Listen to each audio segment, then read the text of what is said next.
Bonjour à tous, voici donc le numéro 56, enfin un numéro un peu plus simple dans son montage, puisqu'on va monter le bidon, enfin plus exactement la gâche, la bâche, pardon, je savais pas que ça s'appelait comme ça. On en apprend tous les jours, donc là la revue détail des pièces qui sont fournies. Attention à cette pièce là, l'indicateur de niveau de LHM qui est très fragile. Le support et des vis, toujours des vis, des DP et une nouvelle référence que je connaissais pas encore dans l'Altaïa, les vis MMM. Bon, le montage est pour une fois simple, Altaïa a choisi de nous faire monter ce fameux bidon.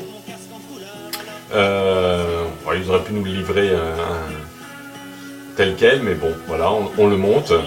À noter que les indications ne sont pas en français, hein, inscrites sur le bidon. Elles sont soit en allemand, je crois, ou en espagnol. Bon, tant pis. Là, franchement, Altaïa nous complique la tâche, hein, parce qu'il faut visser le support du bidon sur le bidon.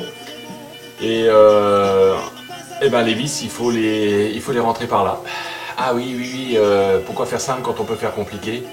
Ouais, encore une fois, je comprends pas toujours la logique de l'affaire. En même temps, ça se fait quand même, hein. Il n'y a pas de difficulté à le faire, mais franchement, il y avait quand même largement plus simple. Toujours est-il que là, je fais un premier montage. J'avais un copain là qui m'avait envoyé de quoi faire des lettrages en français. Finalement, j'ai abandonné l'idée parce que ça m'a mené trop loin dans les modifications. C'est vrai que le bidon n'est pas tout à fait conforme à l'aspect sur la vraie voiture, hein. Notamment il y a 2 cerclages et non pas 3. Mais bon, je l'ai laissé comme ça. C'est un parti pris que j'ai pris justement. Donc là, le tuyau de vidange, rien de particulier à dire là-dessus. Et ensuite, ce petit tuyau là d'indicateur de niveau. Alors celui-là, par contre, il faut le manier avec d'extrême précaution parce qu'il est très fragile.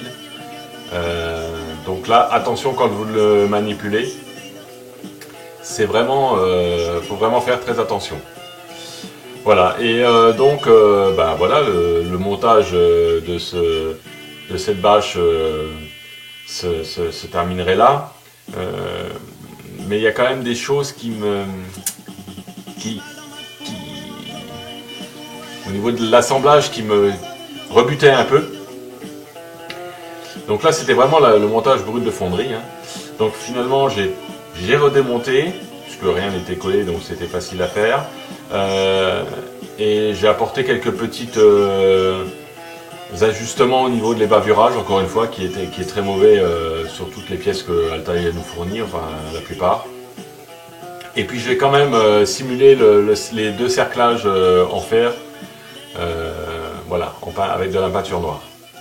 La fixation sur le châssis ne pose pas de problème particulier, surtout si on enlève le fameux petit tuyau d'indicateur de niveau, parce que vous voyez que le tournevis l'aurait bien maltraité. Donc en fait, je l'ai enlevé, il n'était pas collé, et j'ai simplement vissé la bâche avant de remettre l'indicateur de niveau. Voilà, un montage relativement simple, et au prochain. Donc le plus, c'est que la représentation est assez fidèle. Les moins, c'est que l'assemblage est vraiment inutilement compliqué.